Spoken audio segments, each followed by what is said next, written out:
এই দুনিয়া স্বার্থের বাজার, দেওয়ার কিছু না থাকিলে সবাই হইয়া যায় পর। ভজ মন ভালো কাজের, সত্য পথের সন্ধান কর।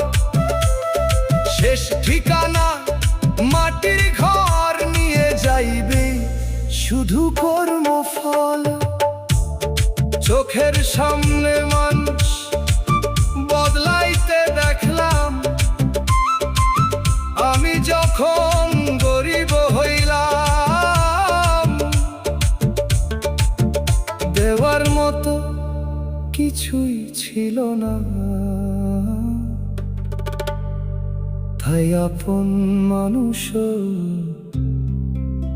দূরে গেলাম।